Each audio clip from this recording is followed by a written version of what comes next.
say a glance, she's over me. She's over me.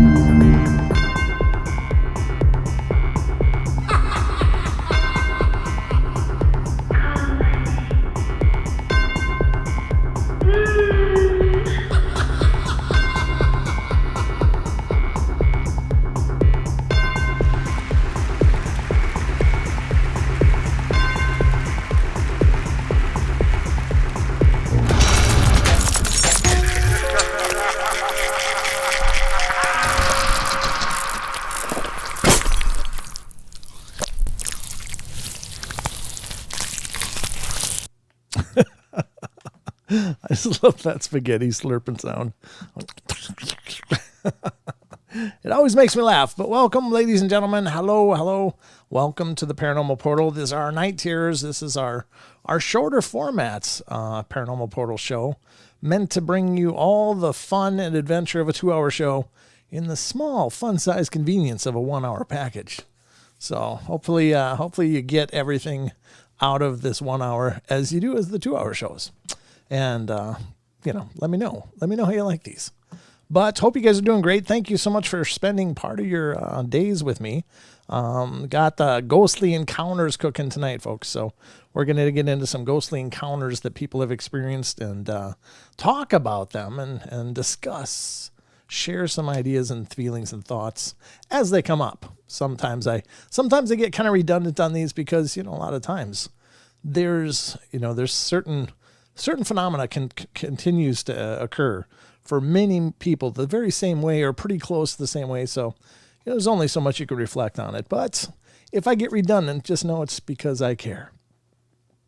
And because I don't have anything else to say. I don't know how that works. But anyway, thank you so much.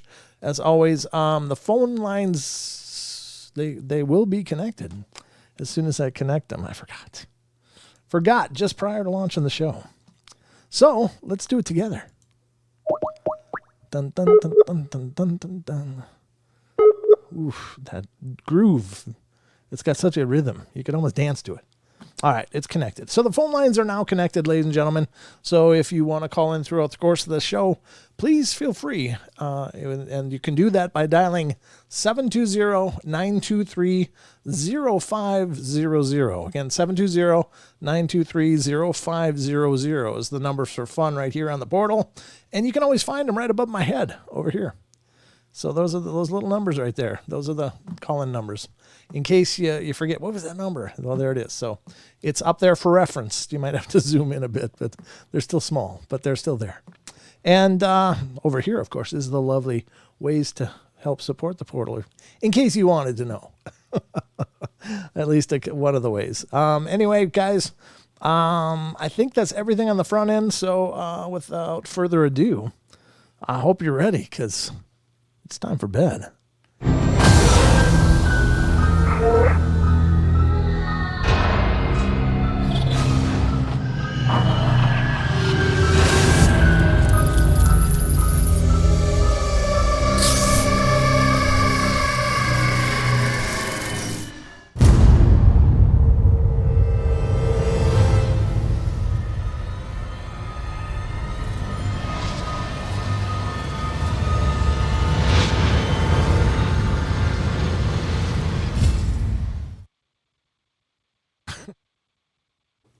I muted myself by accident. I just wanted to say again, and I know I've announced that before, but those shorter little video segments, like the weird shadow person wiping the screen, and then the dangling paranormal portal with the noodle sounds or the at the beginning, those are both made by a listener, unknown, who's oftentimes in the chat room on YouTube. So special thank you to him for his contributions to the paranormal portal. And this, a lot of you guys have contributed in so many ways to the show. So thank you to all of you who contributed in all of your own ways. And many of you just by watching, which is huge. So please keep spreading the word. Please keep letting everybody know about us. And we'll continue to grow and do our best to bring you better shows as we are capable, if we're ever capable. But anyway, let's get to this. Remember, at the end of the show, of course, we'll have trail cam terrors, but I got an interesting take. I did a lot more research and I stumbled onto some information that will correlate to some trail cam terrors that we showed before.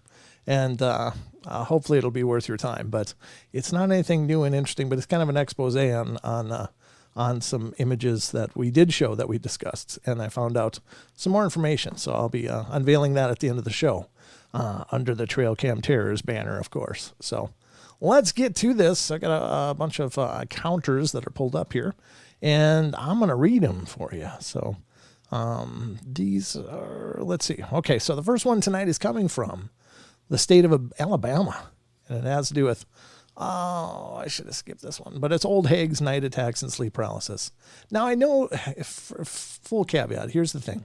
I know that this is a really profoundly common type of phenomena. People having the sleep paralysis and not being able to move while they're sleeping and stuff, and having troubles with that, and feeling like there's some other being or creature there that's tormenting them or freezing them and such. And they're horrible. And believe me, I have personal experience with this phenomena myself.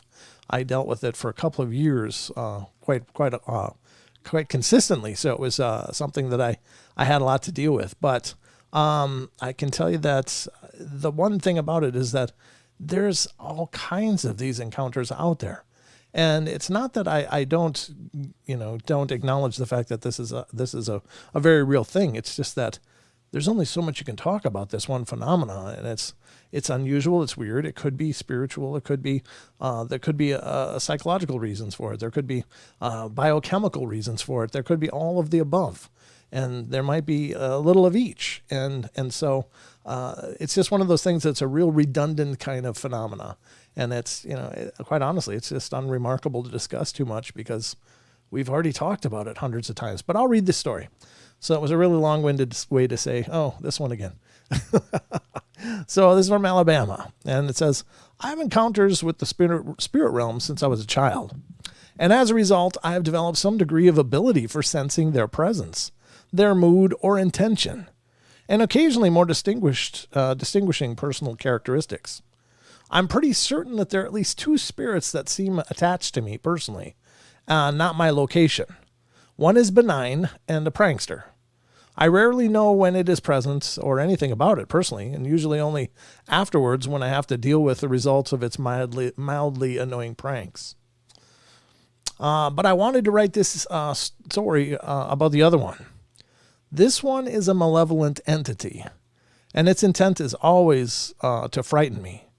And usually in very devious and clever ways. It always seems to be ever-increasing frustration level when I refuse to acknowledge it.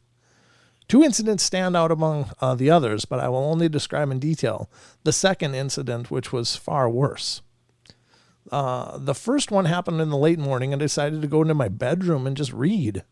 And after a moment, I must have fallen asleep, though not deeply, and I was suddenly aware of many human-like spirits of all ages, sexes, and races entering into my room, in through the walls, wailing and crying in sorrow, and they just kept coming, until there seemed to be dozens of the wailing was really loud.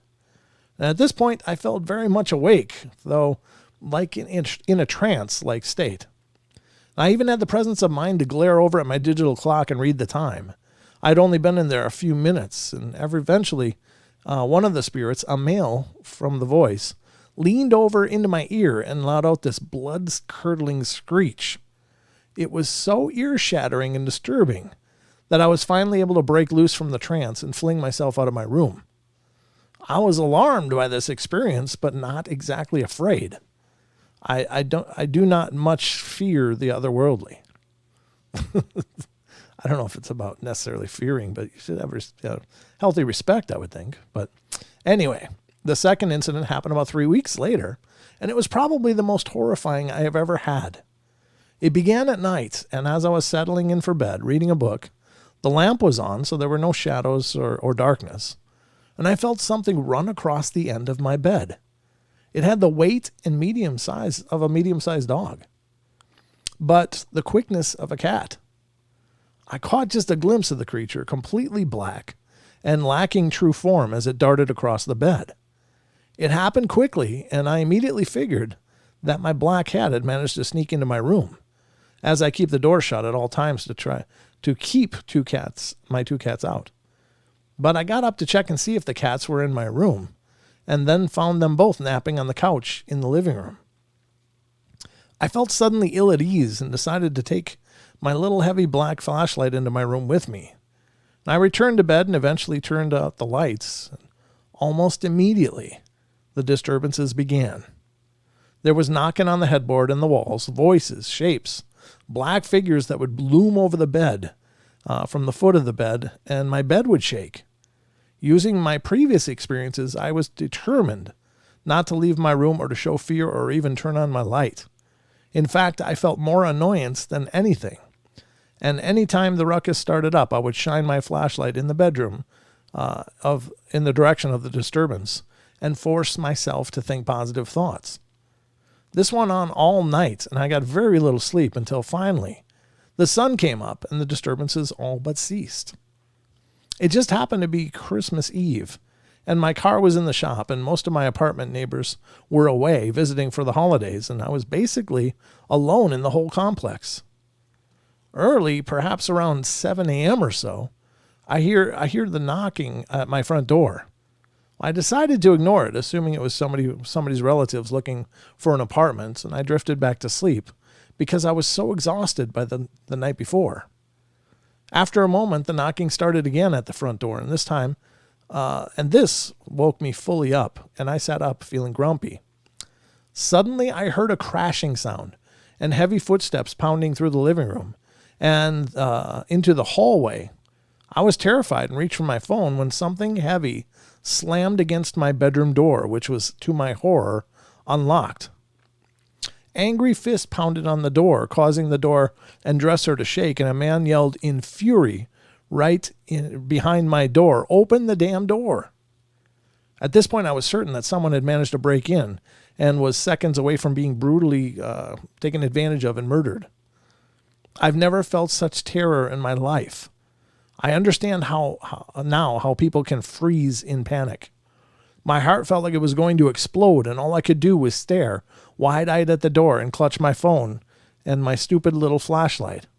I wanted to call 911, but my phone was too loud, and I was too terrified to try. At least I make any noise. I thought about trying to slip quietly over the side of the bed and crawl underneath it, but I felt truly paralyzed with fear. After the pounding and yelling, it was silent. Yet I lay there motionless, almost whimpering. I must have sat there for 15 minutes before I realized that the house was silent. Well, eventually I summoned the nerve to peek over my bed at the crack under the door. There was no movement, no shadows. I was still shaking, and I was squeezing my phone and flashlight. I thought for a moment, then decided to fling the door open with my weight behind it, hoping that if anyone was standing outside, the surprise and force would knock them back. I ended up tumbling into the hallway and hitting my head on the wall. I ran and checked the computer room and the bathroom behind the shower curtain and ran into the front room. The door was deadbolted. Nothing was out of place. Nobody was in my home. I sat on the couch sobbing for hours, too afraid to go back into my bedroom, even to get sweatpants. I realized what the cruel monster did this, obviously furious that I'd refused to be frightened that night, and it decided to tap into my one true fear, the very real ability and capacity for living human beings to hurt others. It was over a month before I even set foot back into that room. I still don't like going in there, and I still sleep on my couch 6 months later. Everyone I have had the courage to tell has told me it was a nightmare. I hardly think so, but I still have trouble coping with the experience. I'm desperately afraid of what it might do next. If anything at all, it could tap into this genuine fear and exploit it so perfectly. What might happen if it decided to frighten me again? Yeah, that's horrible. Now, I I wonder about stories like that because, ladies and gentlemen, oftentimes we hear these reports of people having these over the top kind of experiences. Like, and I bring this one up a lot because it's one that is commonly referenced, but many times I've heard stories of people sitting in like another room, a living room or some other room, and they'll hear like their kitchen, just dishes smashing and doors slamming and all this craziness going on. And it's just like this whole cacophony of noise and sound and terror. And so they well up their courage and they run in there to check, and everything's fine. And I think that these kind of experiences are an ability by spirits to produce audio hallucinations. Perhaps they can project sounds into our minds, like telepathically. Perhaps they can just make us experience these things, or they know how to push those triggers so that we do experience them. I don't know, because I've heard these things many times, and it makes you wonder when you hear about I heard footsteps stomping up the floor, up the stairs. Maybe those are the auditory hallucinations as well. Maybe they're not actually happening physically, but there are plenty of people that have been able to record disembodied footsteps, disembodied voices, or EMF, electromagnetic voice. But I don't know. It's just a thought. But I think that would, rather than that actually having the only other thing is that they did say that they looked, and it looked like the door was shaking with the pounding. So maybe it was a very physical thing. But oh my God, that would be horrible. I don't blame this person for being terrified. That would be excruciatingly terrifying. But I think they still should have called 911, because at that point, what do you got to lose? I mean, you got to do it, even if it makes noise, whatever. At least that noise is going to mean there's help coming in just a couple minutes or a few minutes. But that's just me on the outside looking in, I guess. So, all right, let's go to the next one. And the next story tonight is coming from Montana. God, we don't see many from Montana, so this is good. Nope, it's not, because it's another Night Hags one, and I'm not reading another one of those. I'm going to skip that one. This one is coming from Pennsylvania. This is Pennsylvania. We see a few from there, not too often though. But it has to do with Ouija boards and seances. So these can be kind of creepy. They can be kind of weird. They can be kind of nothing or silly. But we see a whole spectrum of different qualities of experiences. And I'm not belittling people. I mean, I don't know if any of these are real. These are just stories that I've found in years of hunting on the web, but I think they're interesting. But anyway, years and years and years hunting on the web, as it were. But this one, again, has to do with Ouija board and seances. And it says, thank you for all of, that is the fluffy stuff. Hold on. This person says, okay. All right. So to let everybody know, never have I used the board again after that. So this person had already written a story about an experience with the. Well, that's weird. I don't see any other stories linked, but they had already written or submitted another story with some Ouija board experiences. But to let everybody know, never have I used the board again after that time, and I have it hidden under stacks of papers in my basement. So it cannot be seen, since I heard if it is left out, more spirits will travel out of it. Lately, the lights in my home have been like dimming a lot lately. Like I see cloud-like mists floating around. That's terrible.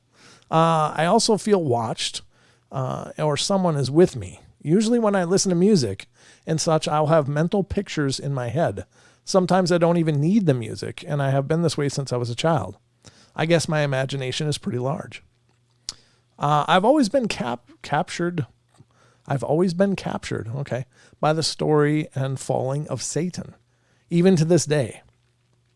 I've read many tales from the Bible and so on, and I've been finding out that the things that I picture in my head are true. This is a little weird. So once I saw Satan on a beach telling a woman, who I'm still trying to figure out if she was my spirit or not, that when he first came to earth, it was the most beautiful thing he'd ever seen. More beautiful than heaven. In Paradise Lost, it is said that Satan feels that paradise is more beautiful than heaven. Also, I have seen demons during the end of times ripping people apart. Oh my God. Ripping people apart after God has taken the people who are worthy to enter heaven away from the earth. A man shared a story over the TV channel in search of, and then it says hell, that he had a near-death experience where demons began to rip him apart. It scares me as much as it amazes me that what goes on in my head is actually fact. That what I see in my head is really true. Am I a medium? I don't know. My friend is afraid for me and tells me I would get out of the hobby of researching Satan and demons. Yeah. But I feel that I want to do this as a career. Okay. Then they say God will not allow you to deal with more than you can handle, and he's allowing me to handle with what may be the story and future of Satan. But who knows? Tell me what you think. And for all those who actually think I'm lying about this, I don't even know what to say other than I'm not. Why would I just for attention over the internet? This is stupid. This is obviously written by somebody who's a little bit younger. I don't know. I don't know. It doesn't make much sense. I would say that it's. I don't know if it's necessarily. I don't know. It's got to be a little dangerous to have a fascination with the dark stuff, and here's why. It's not. I mean, surely you can research things and learn about things without necessarily risking your immortal soul or whatever. I think that that is certainly possible. And obviously many people in seminary and stuff do that all the time. And in their faith, they research the dark stuff because it's part of, the evolution of spirit and our spirits and overcoming the temptations of sin or whatever. So, but I don't know. I don't know the story. I don't know this person at all. And I don't know anything about them that wrote this story. So the scary part is that, are they protecting themselves? So like if you're doing it in the course of religious studies and stuff, you're doing it under the pretense of your faith, which would, I would think suggest that you are under a divine protection of sorts because it's the journey of your faith. Maybe it is for this person too, but it doesn't sound like, it sounds like their whole focus is very enamored with this central dark figure of Satan, along with the demons tearing people apart. And it's this almost morbid fascination with it. And so that seems to me very dangerous. And I understand curiosity, especially in adolescence and stuff, where, adolescents are very much coming to terms with their own emotions and the scale and scope of their emotions. And so it's fascinating. And sometimes, everybody's got that morbid curiosity, but this one actually kind of troubles me. And I'm not a whole, Jesus thumper or Bible thumper kind of person.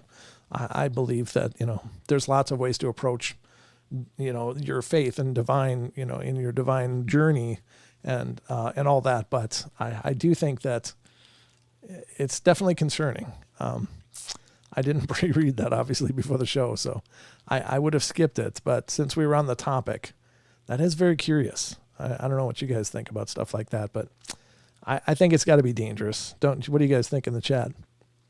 Let me know, because I'm curious.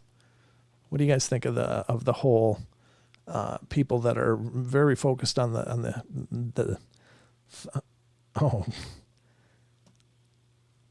No, he's not. All right. Well, it's going to take a while for my chat to catch up with me. I don't know what the lag is like, so that's the hard part. Sometimes it takes a while for the lag of the show. Yes, Brent, way dangerous. Very dangerous. Don't play with fire. You'll get burned. Yeah, I agree, Trish. Thank you. Gothic. There's that. That's true, Aussie.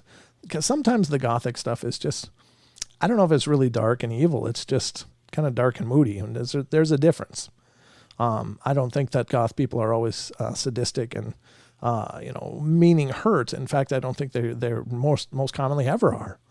But I mean, there are some twisted people that are also gothic, but there's twisted people of every type and measure. So, Ed and Lorraine Warren, Slowpoke, yeah. Ed and Lorraine Warren were definitely doing it as part of of what they do. They were doing it as part of their, I don't know if it was a ministry or what, but it was their their scope and scale was to take and help people with these dark things. And so that was pretty good. Ouija board is bad juju. Yeah, I think for the most part, Ethan, it is, because I don't think most people understand that it can be used respectfully and responsibly. But most people will never look into it to that degree, and so they think it's a fun game. But anyway. Brent, you go look and you'll find it. Good point, Titan. Thank you. That's very true. There is that. But I don't know. It's a weird story, so I just thought I'd see how you guys felt. But let's continue on. Let's go to another story, actual other story. Are you ready? This one is from West Virginia. Apparitions, voices, and touches. It says, I'm wondering if anyone has any information that may help explain. About a week ago, original goth. Oh, really? Okay. I didn't know about that, Julia. Some people don't even know about the original goth. It was a place. Oh, I would like to actually know what that means. And where does that information come from? That's new to me. So I'm one of those people. I was today old when I learned that goth was a place. All right. So I was wondering if anybody has information that may help me explain. About a week ago, I was coming home from work at around 3 a.m. I saw a scary figure. Made me think of a Grim Reaper, except more like a person, I guess. Just all black looking, hood with no face. I did see a bag or pile of something beside it. It was right next to my car. Oh, that's not good. Going down the 4-lane highway. It was scary because for a split second, it seemed to appear in front of me. But then when I looked, it was standing beside the road, like on the white line to the right of my car. And I was in the right lane. And it was like really disturbing, but I just kind of kept going and forgot about it. Figured maybe it was a hitchhiker. I don't know. However, it's a week later now, and my boyfriend started telling me this evening that he saw something today, he saw something today and the same night I did. And before he said anything about what it was, I asked, did it look like a Grim Reaper? His face was scary. So yes, he saw the same thing, except the night that he saw it, he had left at least 5 hours before me. And then he said he saw it again today, during the day. It was a gloomy, rainy, and he was about 30 miles from where he had seen it the first time. So now we're both freaked and scared. Any thoughts, explanations? Should we be worried, scared? Help. God, that's one of those things I don't know. Some people swear that such things are harbingers or having visions or sightings of things like that are premonitionary and maybe demonstrating, time's running out. And I guess if it was me, I'd be I'd be making sure everything was good with God, or whatever your spiritual pursuit is. Make sure that you're. I don't mean to sound like that, but I don't know. It's one of those things. If you started seeing Grim Reapers, what we understand to be Grim Reapers, I would think that's got to be a portend or a sign. I don't know. Just my uneducated opinion, because nobody can know. Maybe perhaps it's more representative of something that's going to change, like we oftentimes think of death, it's just the physical death, but change can be death and transformation. And, death isn't always just an ending, it's a beginning as well. So perhaps seeing something like that could be indicative of a change coming up in your life, that something's going to stop being part of your life, but something else is coming into your life. So I don't know. I don't know. I don't like to be all gloomy and terrible about stuff, but I have the same ideas as most other people. It's like, oh, you saw a reaper. Oops. That's not good, but it could be more symbolic and more of a spiritual thing.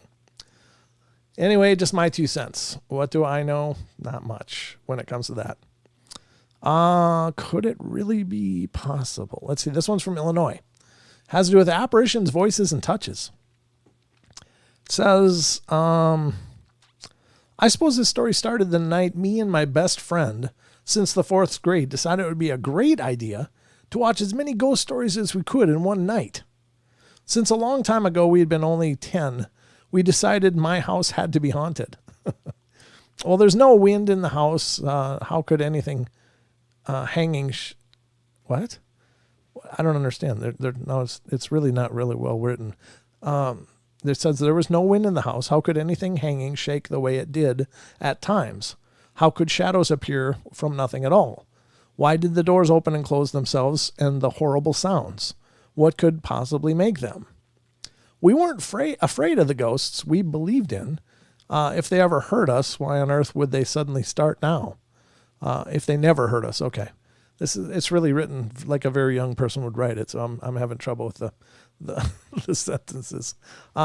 They seem to us to just be minding their own business. However, this night, the ghost stories gave us this dumb idea to try to talk to them. Being only 13 at the time, we were forced to sneak downstairs and take one of my mother's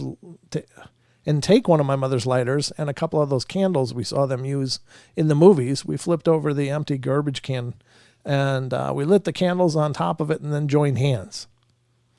Oh, God. After asking a few questions, we both started getting the chills. It creeped us out so much that we decided that was enough and quickly blew out the candles before hopping onto the bed.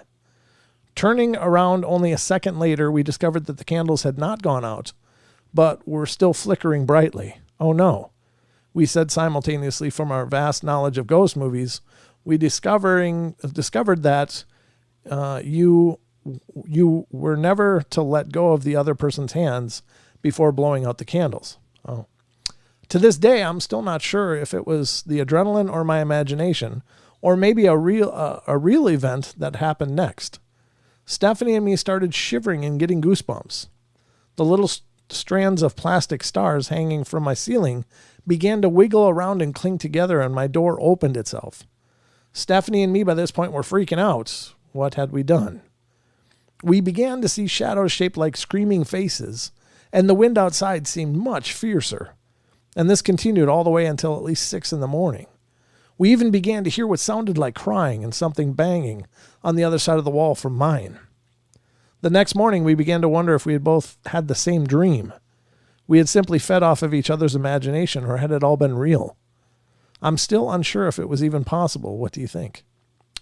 I think it's possible, but I think it's more probable that... I don't know. It's hard to say. You can never quantify these stories too much, but yeah, it's possible. Maybe you got a ghost, but maybe it's just a very active imagination too. It's anybody's guess. I don't think there's many places in the world that don't have some kind of presence. I think that we do swim in a world of spirits, but I don't know. I don't know if every place is haunted, or if there's always spirits that want to become so active and make themselves known. I think for the most part, most of those spirits that are here are just doing their own thing and maybe processing their own stuff and trying to work through their own issues so they can move on. And maybe some of them were never people and are not interested in us much at all. So it's hard to say, but let's see, where are we at with the time? Yeah, we're doing good. Doing good. All right, the next one is coming from California. My family and I were all on vacation, and my grandma had invited some friends of hers to stay at tour vacation house. I don't know if it's our vacation house, they just screwed up and put a T in there, if it's something else. But so I had to share a room with my mother and her 5-year boyfriend. I can't recall my dream very well, but I remember waking from it, looking to the right of my bed and seeing a hooded figure standing next to my bed and having an extremely ominous presence. I somehow sensed that it had the desire to harm me or hated me deeply or something along those lines. Its dark robes were kind of flowing or blowing in the wind, even though none of the windows were open and there were no drafts. My cat was sleeping on the foot of the bed when I went to sleep, but he wasn't there when I saw the figure, perhaps because I was screaming bloody murder, or so my mom says, or because he saw the ominous ghost demon thing, as some people claim animals have the ability to see. My mom immediately came to me, shaking me and saying, "Hey, it's okay. Shh, there's nothing there. Apparently she had seen that I was staring at the spot beside my bed. She told me that the next morning I was screaming my lungs out for a good 5 seconds, and that her boyfriend near had a heart attack from all the screaming. She asked me why I was screaming, and I told her, while shaking terribly, you were wearing baggy clothes, a hoodie, and it looked like a Dementor. Yes, from Harry Potter. And I was scared.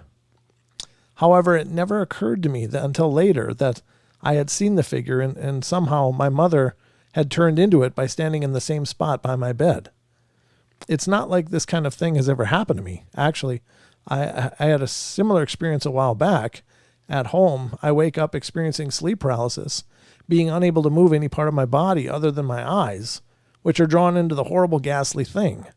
Another hooded ghost-like figure was actually flying from left to right by the foot of my bed, shrieking noiselessly all the way. Its robes were lighter and more of a rusty white. For some reason, I know that they were of the same nature.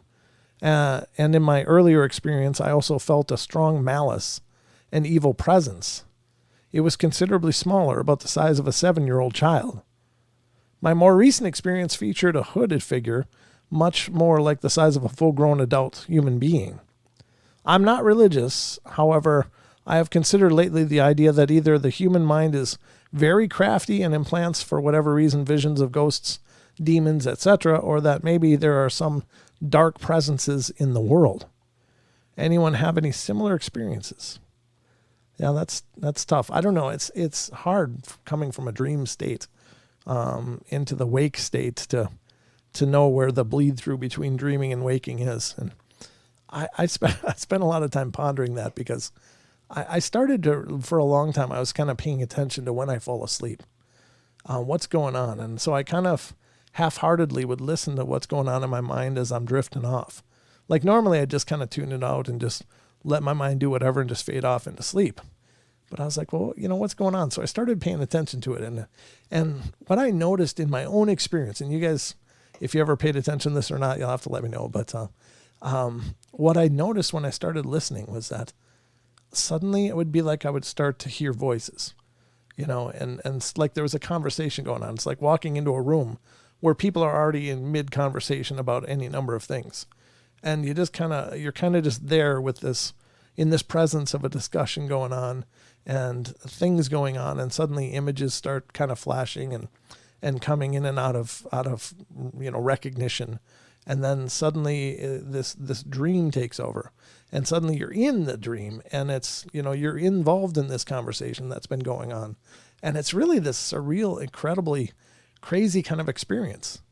It's because when you accept, or when you actually enter the dream, you accept the terms of this dream just like carte blanche. Like, oh, that's my best friend in the world, Phil. We've been fishing together since we were, 5 years old, and been playing on the sports teams together. And we have this whole, it's like all of a sudden there's this whole narrative of these people that you don't ever recognize or even remember. And I remember pulling myself out of that sometimes, going, who the hell is Phil? I don't know any Phil. So it's this kind of surreal experience. And so maybe some of these experiences like this, where this kid's waking up screaming because they're still kind of dragging some of that dream with them, it's possible. And I don't think you can dismiss that just because, you want to believe in the paranormal. But it's also possible that there was a dark hooded figure terrorizing them by the foot of their bed. So yeah, that's the tough part. How do you know? I don't know. I don't know how you know. All right, let's pull up a couple more here because we still got more time. What time do we have? Yeah, we'll pull up a couple more, and then we'll get to the trail cam terrors, because I want to show you guys what I've sorted out. Paranormal Portal sent you a gothic email. Thank you. I appreciate that. I like getting educated. I need educations. And by all means, ladies and gentlemen, just because I have a show doesn't mean I got all this stuff sorted out. As you'll know if you spend any time listening to me. I don't know. I don't know most of this stuff, but I have a lot of ideas. I have a lot of thoughts. I do know some things, but a lot of this stuff is anybody's guess. There's no experts in the paranormal at all. There's just a whole lot of ideas and theories. So take it or leave it. This is never going to be a show about telling you what to think. I just tell you what I think. And you can take it or leave that as you wish. All right. So this next one is coming from Arizona. Arizona. Apparitions, voices, and touches. Okay.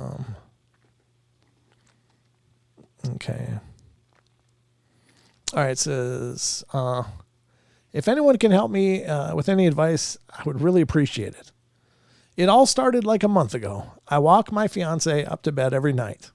So it's a normal night. I walk her up to bed, check on the kids, and then I go downstairs. About an hour later, I hear some rustling upstairs, and I figured it was my fiance getting up for something, but instead I hear her yell my name and just about fall down the stairs, and she was so freaked out, I couldn't get anything out of her. So I ran upstairs, checked the kids, checked the whole house, thinking that something was wrong.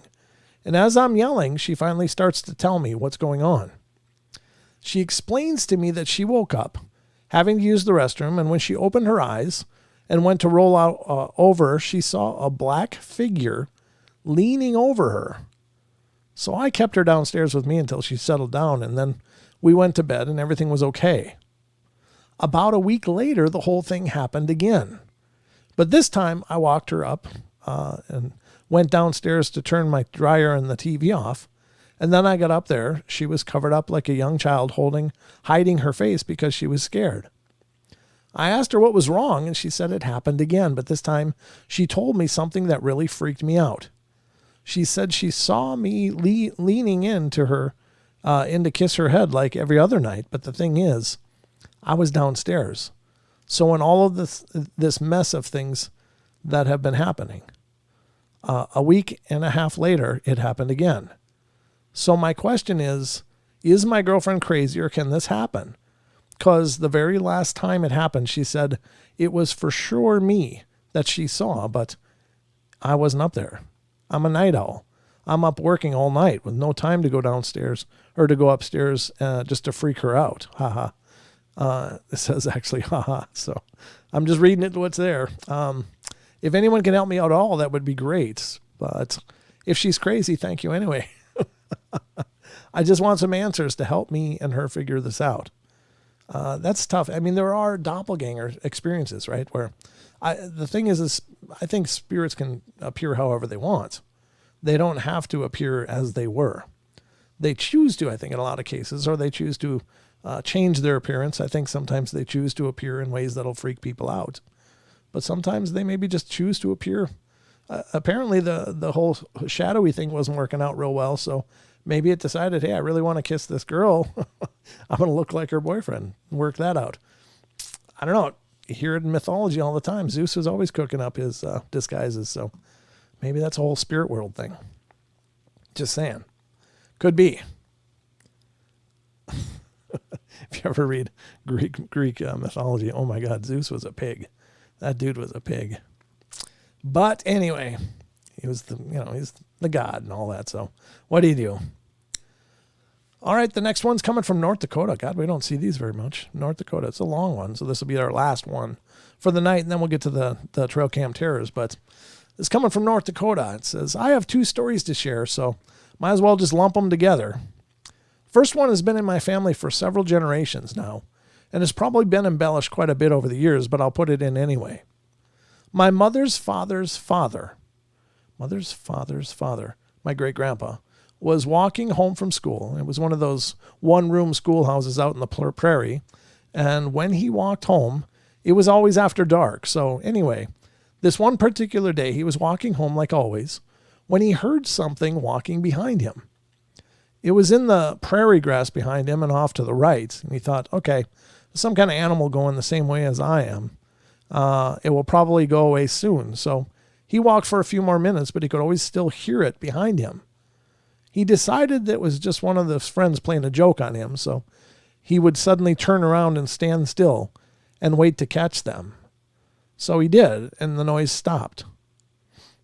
And there was no one there behind him. He stood like that for a while, and then he decided that this is silly, and he needed to get home. And as soon as he started walking again, though, he could hear it again.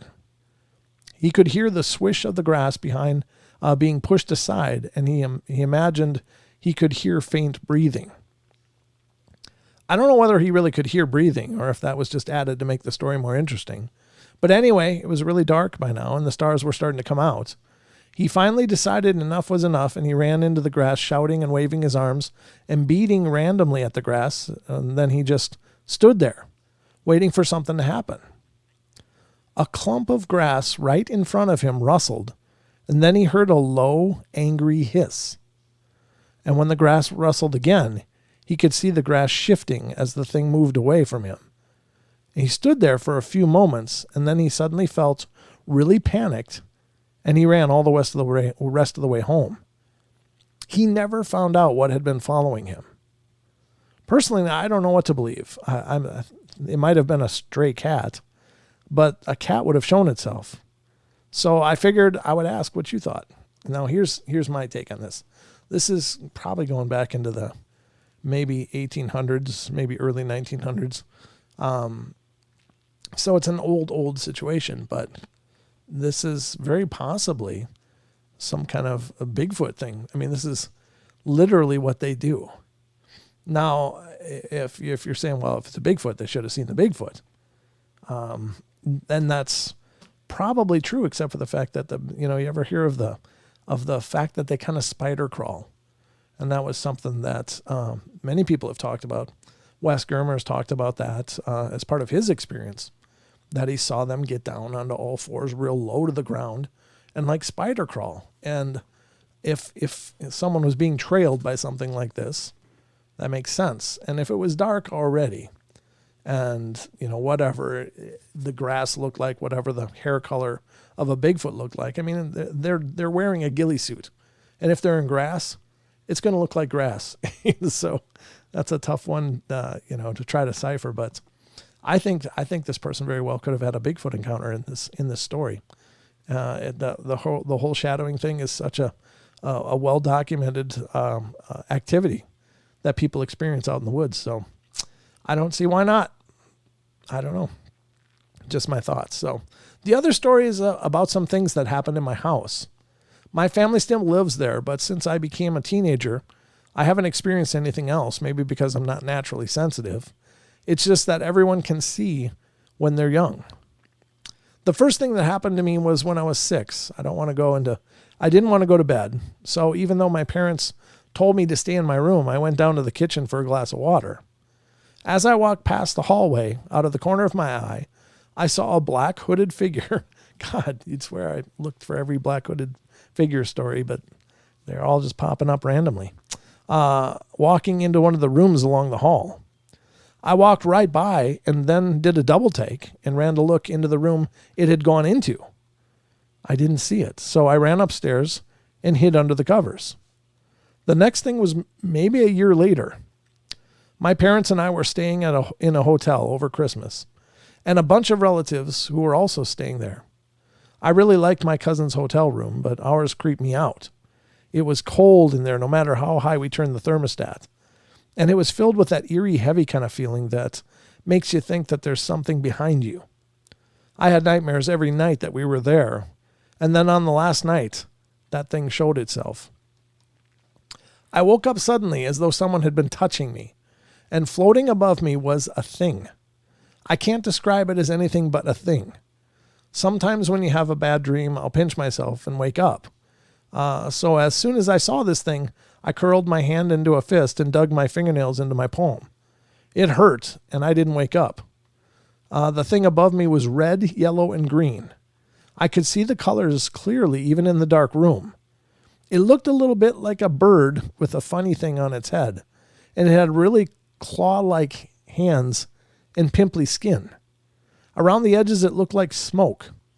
It hovered over me for about 10 seconds, and then the smoke spread all across it, and it had dissolved. I didn't know what to do then, so I just crawled down under the covers and rolled into a ball.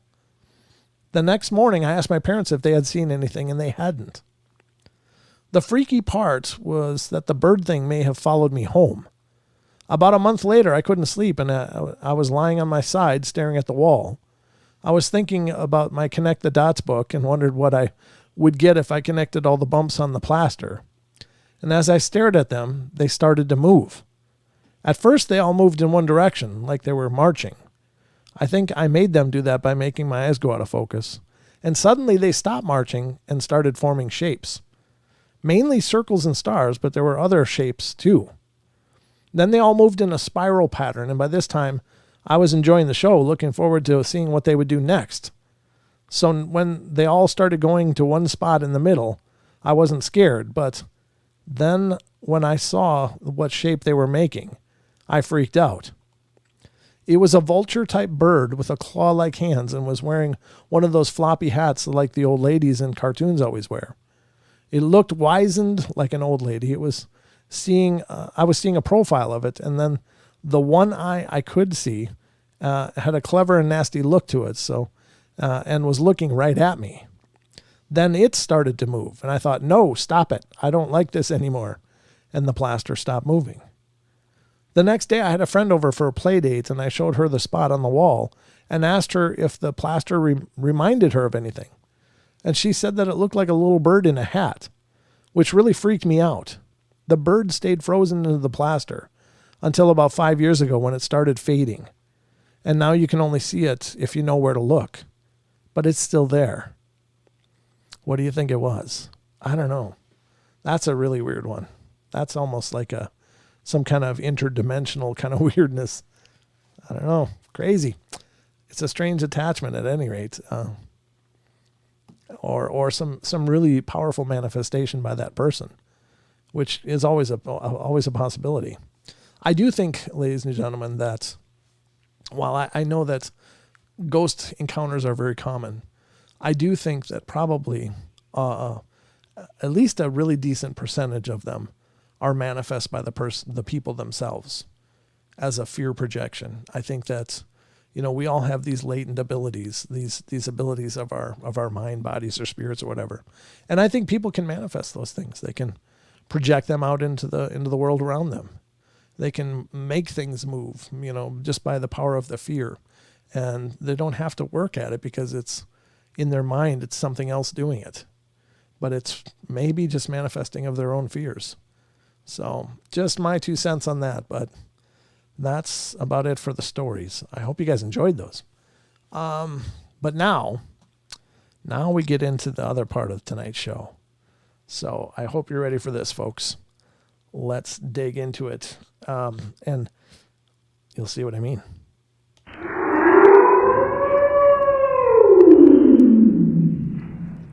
All right, welcome to the Trail Cam Terrors, folks. And tonight's is not going to fit into my little frame here because what I found is a whole page worth of fun.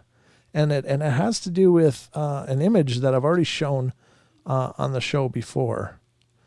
And it really kind of, this is it. Okay. It really shows you why it's important to do research and to check into things because it's hard to know. A lot of times we take things on face value online. And as I've been saying more and more, I think if you're seeing anything online, take it as not true. And until you can prove it as maybe having some kind of a factual basis. Because there are some people out there that are working very hard to make believers look foolish. They love the world the way they know it is, and they create hoaxes and things, and then they release them into the wild. And then when everybody's taken the bait, and people are all talking about it, then they love to pull the rug out from under people and make them look foolish. So before on the show, I showed you an image. Let me see if I can line up one of the images that we did have before. This is it, I think. Okay, and I'm just putting it up on the screen here. On the side, which I'm going to put on the main screen right now. This is an image that we've featured on the Trail Cam Terrors before. And it's a curious image. And, it looks at first blush like, well, that's really creepy. What's going on? And there's nowhere to find any real information on these things. They just kind of appear in the wilds of the internet. But so I just happened to stumble on this today.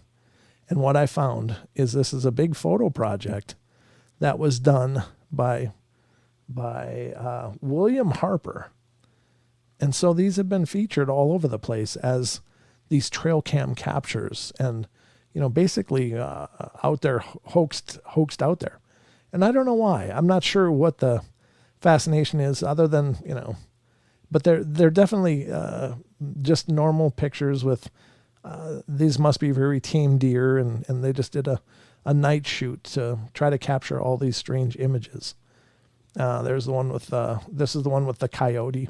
I guess we've had that same person on here, that same image a couple times, but there it is. And it's just a photo project somebody threw together, just having some fun, some creepy, maybe Halloween fun, whatever. But this is why it's important not to subscribe to these things on face value, because more likely than not, they're not real.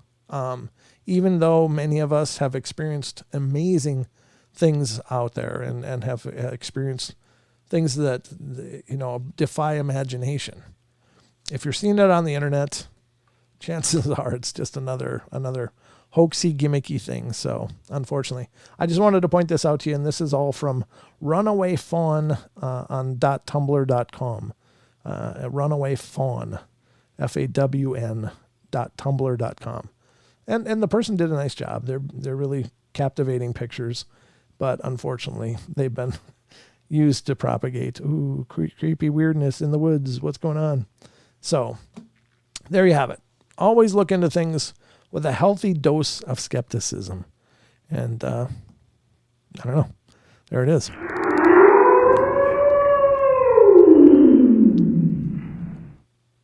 All right, folks. That's been our journey tonight here into the Paranormal Portal. I hope you enjoyed it. I hope you had a good time. And I hope you have a wonderful night. We aren't believers. We are the knowers. Absolutely, Android. You're absolutely right. Here, deer stop traffic in all directions. Hell, we stop for ducks. Yeah, that's awesome, Elaine. Very cool. I always did too. I've only hit a few animals in my life with a car, and they all broke my heart. I always try to stop and make sure they get it through okay. But thank you, happy girl. Always enjoy you being here.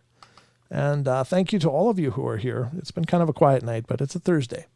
Thursdays are a quieter night here on the portal, but I may move to not do the night terrors anymore. I'm not quite sure. It's one of those things that's kind of in the undecided category, or maybe I'll just move down to one of them a week and whittle away another live show. I'm not sure, but I'll let you guys know what I decide. But anyway, I love you all. Thank you so much for being here, being a part of the journey tonight. It's always an absolute pleasure. I love y'all. Be good, be kind, be nice. Take care of each other, help each other out. Find the magic in every day, and remember to laugh as much as you can. And I love you all. And what's this, Brent? Thanks, brah. Oh, you're welcome, brah. What? Paranormal pokers? Much lovin's. Oh, I don't even know what that means. But anyway, all right, guys, have a great night. And we'll see you tomorrow nights on the 2-hour show. Don't miss it. Okay. Cue the credits.